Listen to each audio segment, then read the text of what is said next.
Everybody, welcome. Happy Monday. My name is Nathaniel J. Carrasco. I'm the founder of Sky Media Ventures. This is the Sky Media Ventures podcast.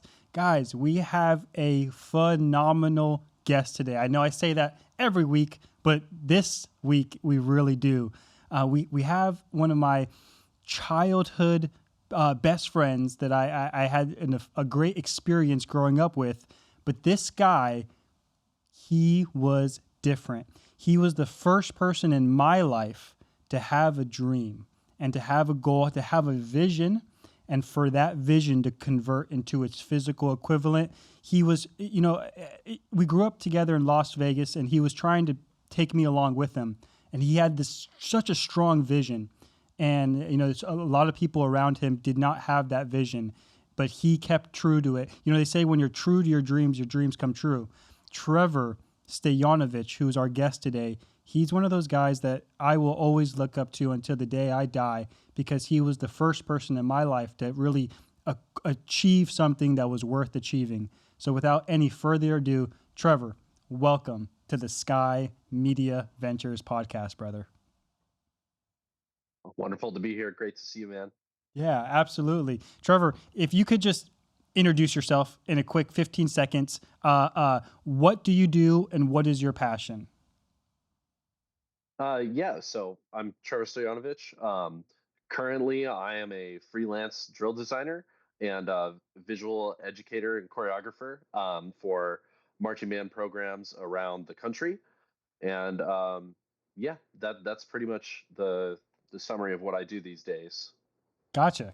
Trevor, we grew up in an area in the east side of Las Vegas, Nevada, where very few people had big aspirations. And if you did, you better keep true to them. How was it like growing up on the east side of Las Vegas? And then, just tell me about your experience. What it was like growing up, next to Boulder Highway. So it's always interesting looking back at growing up just because of how much has changed and kind of where I'm at now. But growing up there, uh, we were certainly did not have the most stuff. A lot of people in the area, we grew up in broken homes or lower income environments. Like I just grew up with my mom and my sister, and that was kind of my household growing up over there. I had things I was definitely grateful for, but it was not the wealthiest area of town by any stretch. The schools also were not the highest rated. But it was awesome getting that experience and getting to be in that an environment where you really had to work and you really had to if you wanted to be like all the people who had more opportunities, you had to work harder. And I didn't really realize that until a lot later on. And especially now with some of the environments that I get to work in and seeing, what higher income environments offer educationally for students and just truly how much of a disadvantage um, I was at in a lot of the things I wanted to do growing up in that particular neighborhood. But, you know, uh, as the great Mewtwo once said, the circumstances of one's birth do not determine your destiny, or something to that effect. So, uh, yeah, it's a bit different of a time for sure. Trevor, you had this goal.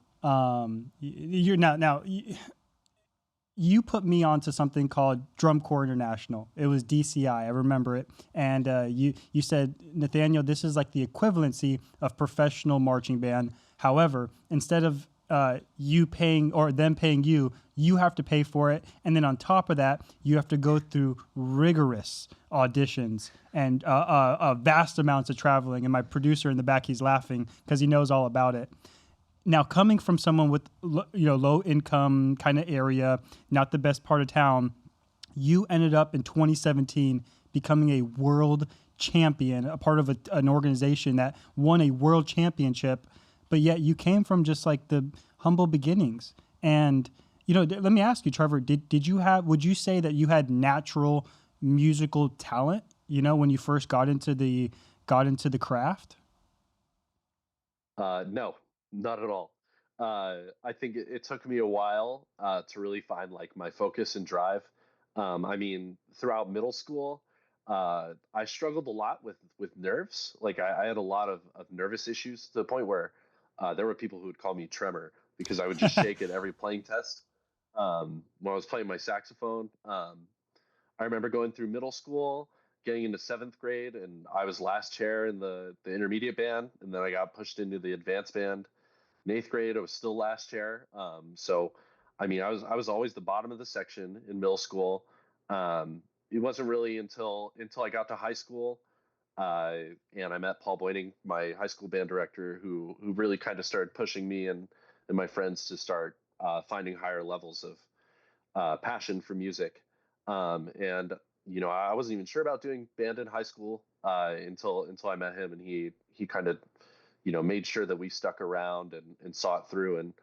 And some of my peers, my freshman year of high school, uh, some of the older people in the band really pushed me to go try and keep auditioning for things that I didn't think I was going to be ever be good enough for.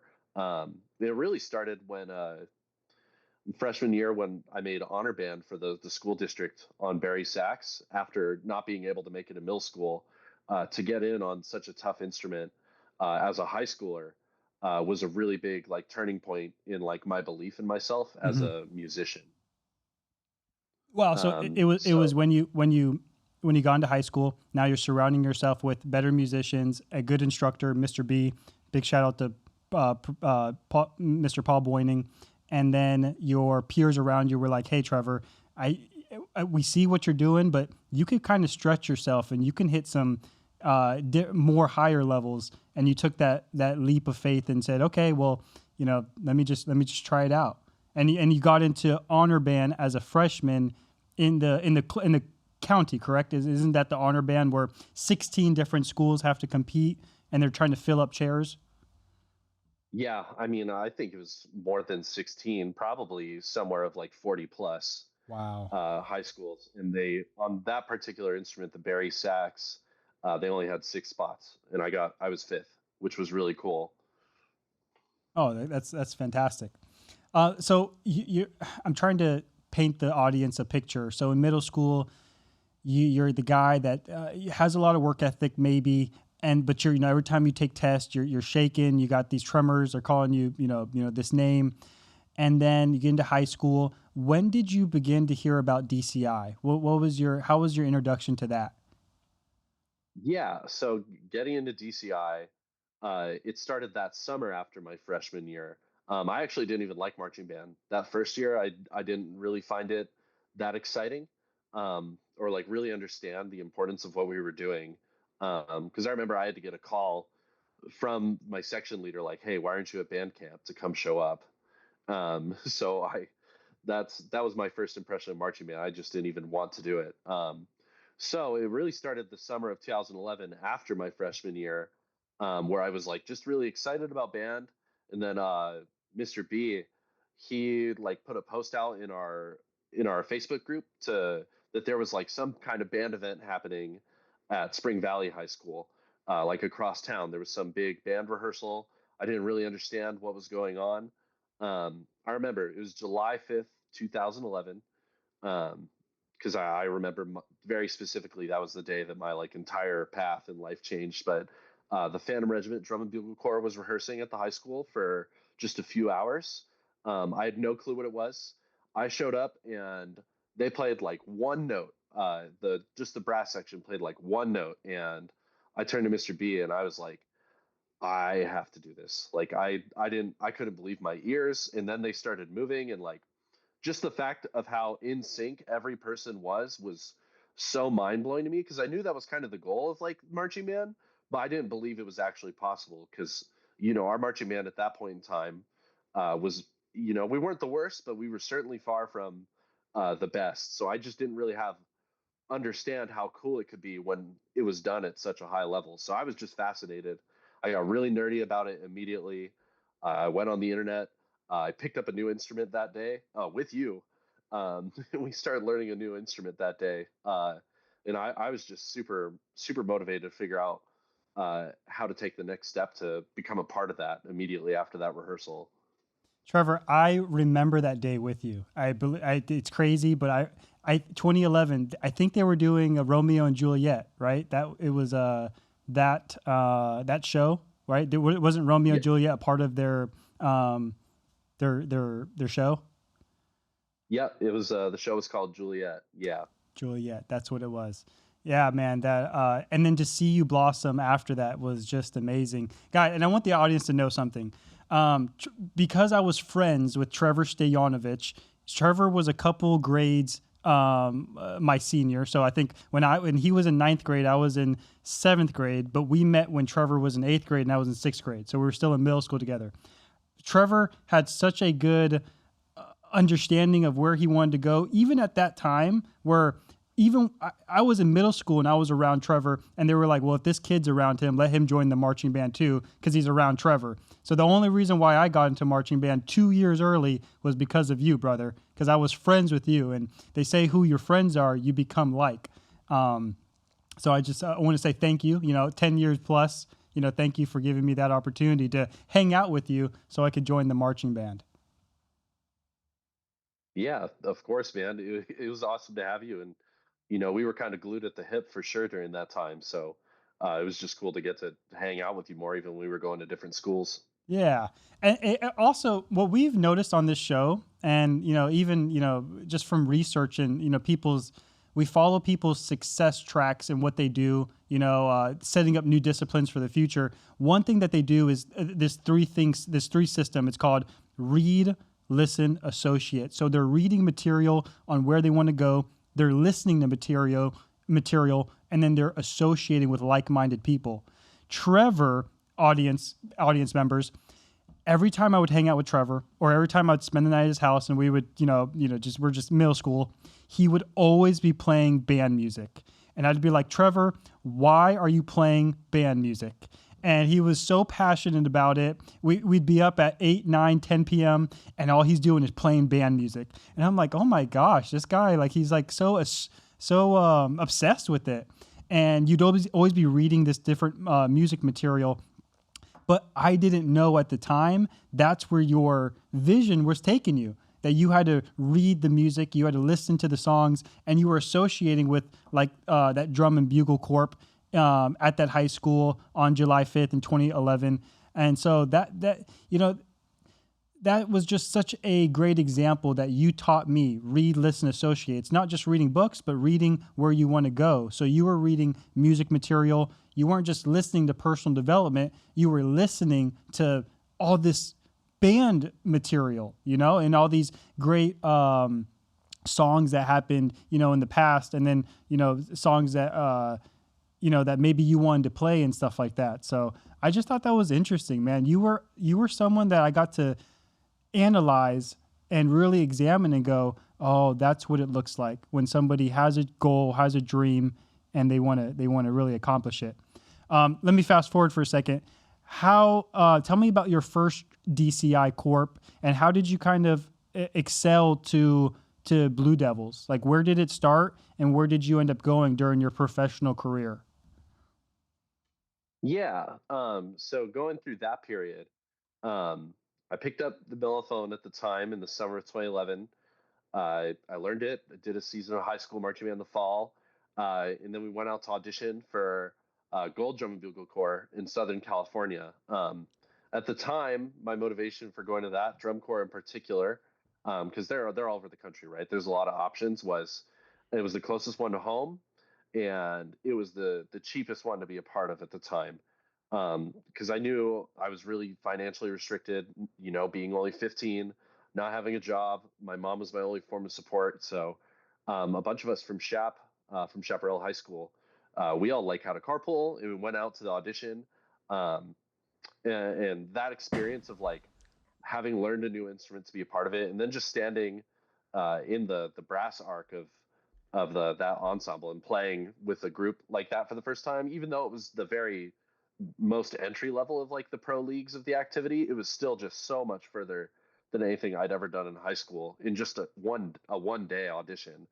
Um, really, really blew my mind. Some of my best friends I actually met that day. I actually had a conversation with someone else who's a coworker that I stood next to on that day that we are still working together now.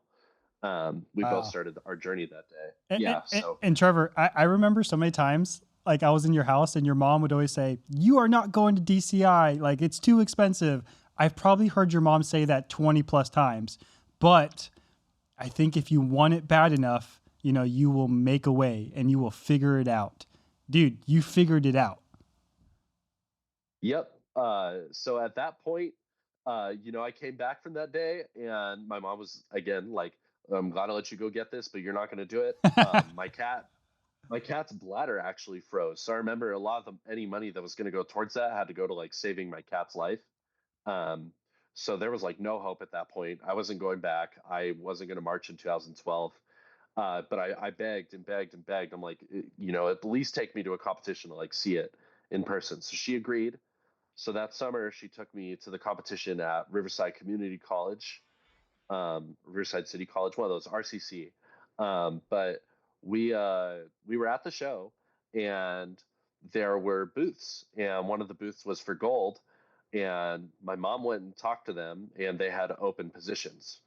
So before the show started, she was not interested in signing me up for that and just putting me on a bus with a bunch of strangers or paying the money, even though it was half price at the time. Um, so then we watched the competition, and she was just mind blown. She couldn't believe it. She was like, she understood. So that night, she was like, "Oh, you have to do this now that I've like seen and experienced it myself." So she signed me up for gold, and 2 or 3 days later, I joined them very late in the season. It was there was only a month left in the season at that point, but I hopped on. I went out to California. I packed up my stuff and I learned the whole show in about 3 days. And I was performing with them on the football field like a week and a half later. It was really crazy because I was so behind educationally because I missed all the training months up to then, especially on the visual end. I was really struggling. My instructors actually like at one point we had like exercises and they were kind of ranking us, and I got like the lowest ranking in the whole group because I just didn't have the training time.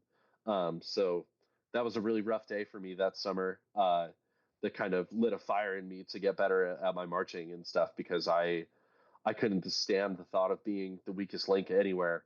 So to have someone like say it to me in front of the whole group, it was different times back then where instruction was a lot more brutally honest, for the worst at times. But yeah, so I finished out that summer. I went to the World Championships, got 26th place. Um, didn't even make it to the semifinals, which was a really, but for me, it was just so life changing because it was so far past anything I'd ever dreamed I would do in high school. And then to get that perspective, I came back home and I was just hungrier than ever to continue on that journey and to continue moving up. Um, then I went and did gold again after I failed an audition for the Santa Clara Vanguard when I was 16. Um, Went and auditioned, and it gave me perspective of what it took to be in a top five drum corps, and I was just not ready for that as a high school kid. With the level of the amount of preparation I hadn't been playing for a very long time on the new instrument. But it gave me the perspective of like, oh, I got to see like what is that the people at the absolute top are doing. So I took that through my journey the couple of years after, marching at gold in 2013 again, and getting to reflect on a lot of that, using that information. In the senior year of high school, auditioning for the Academy Drum and Bugle Corps in Arizona, uh, getting to be a part of the world class ensemble for the first time, and seeing just that next tier up, I think we got 16th place that summer. So moving up 10 spots in the ladder, um, and then coming back after failing. I'd failed another Santa Clara Vanguard audition in 2014. So even after a year of prep for that same group in the top five, I still failed. I didn't even get a call back. I didn't even make it to the second round, after I'd improved so much, just to like show you how challenging and how demanding moving up even to that tier really is. It was a multi-year process for me because again, I wasn't naturally talented. I didn't have money to take private lessons at that time. Like I had to put every penny I had towards drum corps. And I'm realizing a lot of people who made it come from more affluent areas or had 5 or 6 years of drum corps under the belt, or private lessons, or a different level of natural talent. So I just had to keep fighting, and gaining experience the slow and steady route. Um, I It's true. In It's college, true. So slow and steady yeah, wins the race, brother. I mean, you were last chair. You weren't the most talented in middle school. You barely made it on the honor band. And then, but I'm sensing this pattern of consistency. You were hungry. You were consistent, and maybe you didn't have the most talent, but dude, you had that dog in you. You had that hunger, and then you saw what was available. Like you saw them, you saw the championships in person. Your mom seen it, and then it was just it was like a necessity. Like I need to do this. And then I'm sorry it didn't yeah, work with SCV. But I think you landed another corp after that.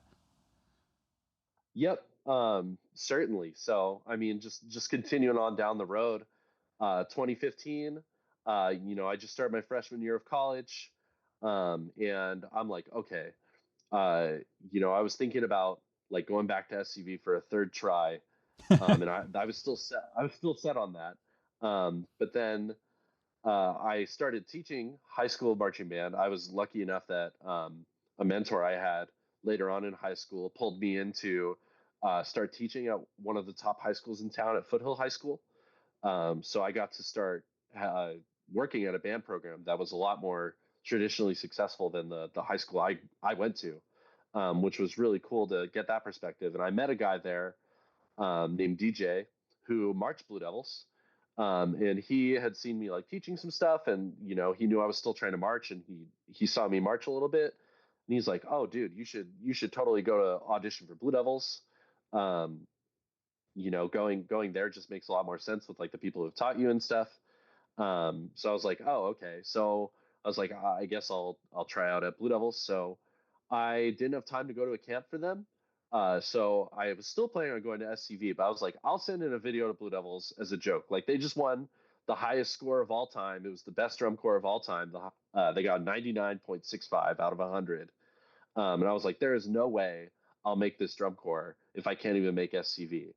So I sent in a video to Blue Devils, and they got back to me pretty quickly. And from that video audition I sent in, I got a call back, which was crazy because that was the first time a top drum corps had called me back, and let alone it was the defending world champions, the most Yeah, coveted drum corps, called me maybe back even a on its step. own. Yeah, maybe even a step above SCV at that time. Yeah, it totally was. So I was just like, whoa, like, uh, so I decided to not audition for SCV at all. Um, and then I went to the Blue Devils callback camp. And the problem was during the callback camp, it was the weekend of my mom's wedding, which I couldn't miss. So it was weird. I went Friday night for the camp. I ended up going to about 50% of the audition. I went Friday night. I wanted to be in so bad. I went Friday night. I came home Saturday morning for my mom's wedding. And then I flew back Sunday morning at like 5 a.m. and then did the last like 25% of the audition. So I was there maybe 50% of the time they were requiring us, and I was lucky they let me even go to the wedding. But like it didn't help my audition chances at all, and I wasn't the best, and on top of that, I had missed so much of it that I ended up being actually the very last person to get cut from that mellophone section, which really stung a lot because they let us go in waves, and I made it to like the final round. I was down to like the 1v1s, like I was the last couple people in, and then I was the last name to get announced of people who weren't making the drum corps, which broke my heart to see like how close I was to being a part of a world championship drum corps that I didn't even think I would remotely have a shot at. Um, Oh, so in seeing how the organization operated, meeting a lot of the veteran members, I like set my sights on that. I was like, I took all the feedback to heart. I was really hell bent on getting in. I marched another summer at the academy, and honed my skills under a lot of those instructors who were in the Blue Devils previously. So I took all their information really to heart and a lot more seriously the next year. Um, we got 15th place, and then I studied ballet for 6 months with a old Russian teacher, and she really took me under her wing every week, and I mean she just kicked my butt. giving me the dance skills and the modern dance that was required to be in the Blue Devils at the time, and helping greaten my body awareness and give me the skills necessary to go really nail the dance components, which is what I was struggling with at the time of those auditions, uh, sort of through this evolutionary period of DCI. So I went back in 2016. I wasn't going to take no for an answer. I showed up in person this time. There was no video audition. Um, and I nailed it. Like that was the best audition of my life. Like I practiced that audition music standing on one leg on a rock balancing, and I would play the whole audition with my eyes closed while focusing just on like the balance in my feet rather than my nerves. So then that way, even if I had an audition that wasn't my best, my absolute best was perfect. So if I had a bad audition, it was still just barely less than perfect. I repeated the process so many times that I knew when I went into that room that even my worst was going to be better than everyone else, or at least in my head, everyone else that was auditioning. I wasn't taking no for an answer.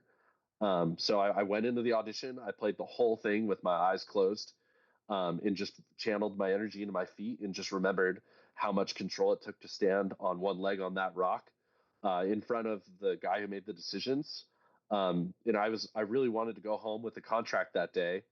We get to the end of the day and they only give me a callback because they didn't have enough spots left. There were about probably close to 100 mellophones going for 4 spots open in the Blue Devils. Um, so I got a call back at the November camp, which hurt a lot because I put in a lot of prep time, but I just prepped even harder until the callback in January. I got a little nervous at the callback in January and fumbled some stuff I didn't normally fumble because it was newer material and I had less time to prepare. But I scraped in. I was one of the bottom 2 spots to get in, and I had the summer of a lifetime. We went on to earn the silver medal the summer of 2016. It was really awesome. And then going into 2017, it was my last year. You age out of the activity at 21.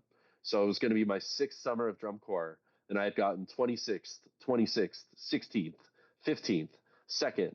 And I was like, there's only one more spot to go. Like I was like, and this is my last roll of the dice. And every year is different. And it's not just up to me. You're on a team of 150 other people trying to meet one common goal, and there's so many other factors at play. The design of your show, is it good enough?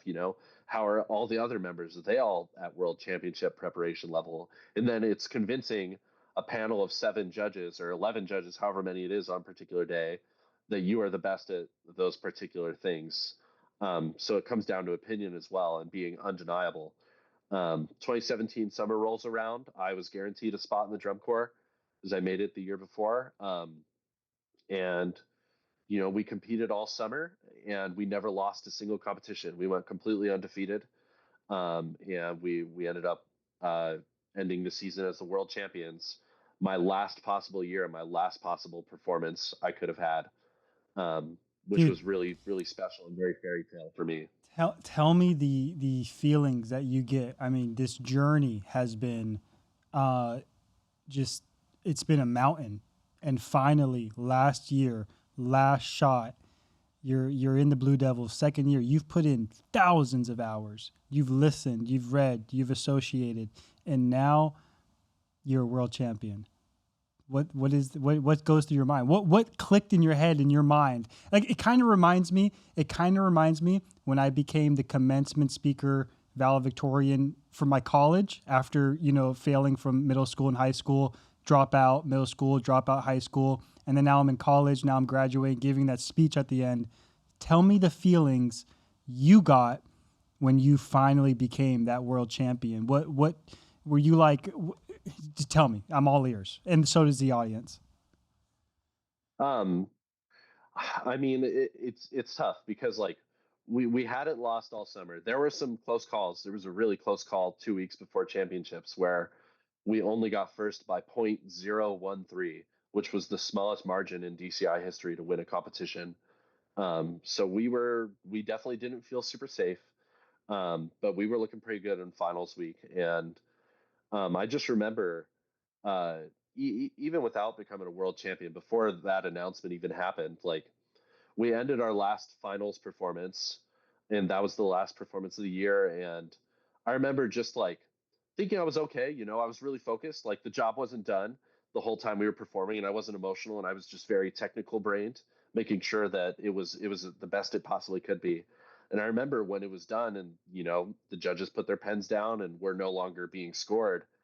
Um, I just burst into just uncontrollable tears. Like I've never cried like that in my entire life, because of the thousands of hours I put in, and everything like ended in that one moment. And like without me even thinking about it, my body just knew that it was all over and I was never going to do that again.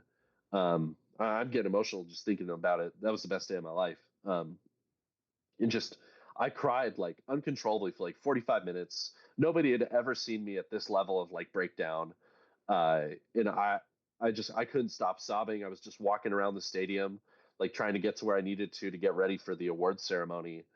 And I just was just bawling. A lot of us were, because a lot of us had similar journeys. Um, but just thinking about all the mentors I had, all the friends I had, all the people who believed in me, and all the people who doubted me, um, just kind of came into mind during that moment. Um, we had the award ceremony. I'd calmed down a bit by then. We're all holding hands at our finals retreat, just waiting for scores to be announced. They get to the top three, and then they get to second, and we're just all squeezing hands super tightly because we know once second place is announced, can really change the outcome of how we feel. And second place was announced. And in second place And was they the didn't Santa say, Clara Vanguard. yeah, and they didn't say Blue Devils for second place. They said SCV, the core that rejected you multiple times. Yes, correct. So then at the very end, we ended up winning the championship with an undefeated season. It was the seventh undefeated season the organization had had in its, I believe, that was our 60th anniversary. So it was one of the better seasons, and it was so surreal just standing there, the whole stadium cheering for you. I know my mom was in the audience who every year was like, "Are you done doing drum corps? Like, why are we spending so much money on this?" And then to finally, she had told me, she's like, "What's the point in doing this if you're not winning?" She raised me to be pretty competitive. So to finally get it like right when it mattered the most, um, it was awesome. I wouldn't have it any other way. It would have been great to have multiple championships like some of my friends, or to have gotten to that level way earlier. But like nothing, you appreciate the top of the mountain so much more when you had to really climb your way up from the bottom and you weren't just given a helicopter ride there. Um, and to have really gone through all the different trenches and trials and things I had to in my life to reach that point was really special. Um, and it was just a really emotional experience for me, and that really kickstarted a lot of opportunities that kind of leads into the rest of my life. And it's really, that moment has set me up for so many things that have been incredible since then in the past 8 years. Trevor, sometimes when I think about my own journey in business, being a new content creator, just started doing that this year, and then being in business, sometimes I ask myself, if I were Trevor, or if Trevor was me building a marketing company, what would Trevor be doing right now? And I've asked myself that question a couple of times, especially within my running development, and it helped me achieve some goals. So, Trevor, you are an inspiration to us. I'm glad that mentors and your parent and your mother had that belief in you and saw your seriousness, because I don't know who else you would have became, because the person you are today is just the person I think that you were meant to become, dude. And it's really, really cool. Hey, we're going to switch over for a second. We have 7.5 minutes. I want to ask you, you have a lot of students. And if one of your students, either current students or future students, decide to watch this video and they say, Trevor, you have a remarkable story, you're one of my heroes, or I look up to you, how can I experience maybe the same experiences? If someone wanted to get into DCI, what would you tell them? What's that advice? I'm sure you've been asked that before. Um, you gotta do whatever it takes. There's a lot of ways to make, to make excuses, and some are more valid than others for sure. But like, once you can figure out the financial end of things, and once you figure out the transportation end of things, like just the pure audition grind, uh, you've got to find time every day, ask questions, watch, study a lot of the groups you want to be in, and try and talk to people from those organizations and really figure out what makes them tick. Ask people how they got there, how they prepared, and just use your resources as much as you can, and then emulate what has been successful, and then do that tenfold. And yeah, just really got to put your all into it in your pursuit. Okay, gotcha. What did you have? What's some? I'm curious. What are some of your? Give us a couple of your favorite band songs. Your favorite musical pieces. Oh man, that is hard. You can give me like three. You probably have a lot. Uh, geez, just off the top of my head, I don't know. Actually haven't been listening to as much band music lately because I feel like I missed out on so much non-band music because I spent so many years. Yeah, you're giving it you're giving it to me to listen to when I spent the night, and I'm going, why is this guy making me listen to band music at 9:30 p.m.? We're supposed to be playing video games. Yeah, I mean, I couldn't tell you. I think there's so much good music out there, and I listen to like a really wide variety of stuff every day. I listen to a lot of jazz music still. Like something that's been stuck in my head lately is Misty, particularly performed by the Stan Kenton Big Band. Um, that's been kind of in my head. Two others, I don't know. I don't know. I don't think I have a great answer for this one. Okay, no worries, no worries. Trevor, we still have a couple more minutes left. I want to know, what is Stoyanovich's design? What made you want to start your own company? Yeah, so it's Stoyanovich Designs, and it's the Viz is short for visual designs. So basically, I'm the guy who goes in the software and creates all the formations for marching bands that you kind of see on the field. So it's kind of like playing a big game of chess. Um, and I wanted to pursue that. I was a band director, so I was a high school band director for the past 6 years, and I just stepped away from that and I went full time into visual design. I was doing it on the side. I kind of picked it up to try and see if it was be something I would be good at or something I would like. Turns out I really liked it, and I felt really confident in it. And there's still room to grow, plenty of room to grow, and a huge ladder to climb in this world. Um, but I've been fortunate enough to partner with some music publisher companies, and they have a lot of clients, and they've pushed me clients that they write the music for that I now do the visual design for. Um, Kind of through my own branch here.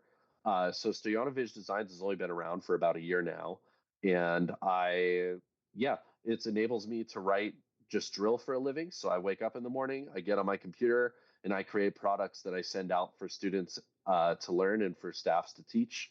I also do video choreography through this service, so I'll just record myself doing dance moves to some of the marching band music in my living room, and I will send it out with like brief instructions of how to execute it and how to implement it within the design of the show to heighten the effect for the audience perspective. And yeah, I guess that's most of what I do through that. I also offer educational clinics. So this year I did clinics in Las Vegas and on in Hawaii, where I was flown out to go teach for a couple days at a time in each of those locations and get to work with students that I do design for in person. Gotcha. Trevor, you are you're one of my favorite people when it comes to converting liquid thought into solid reality. Where do you see Stoyanovich design in the next 2-3 years? What's the you had such a profound vision when you were younger, and you converted it. I'm proud of you for that. What about for Stoyanovich design? Where do you want that to go? So In the next 2 or 3 years, probably pretty similar to what I'm doing, just building consistency in the realm. I'm fortunate to have some really top tier clients, like the Hawthorne Caballeros out in New Jersey, which is an all age drum corps I write for. They actually just earned the silver medal at DCI World Championships this past year, which was really awesome. So just continuing with those organizations as long as they'll have me, taking on other projects and growing my clientele for high schools. Um, the end goal, in however many years it takes me, there's a bit less of a time restraint because this is something I can do until I die.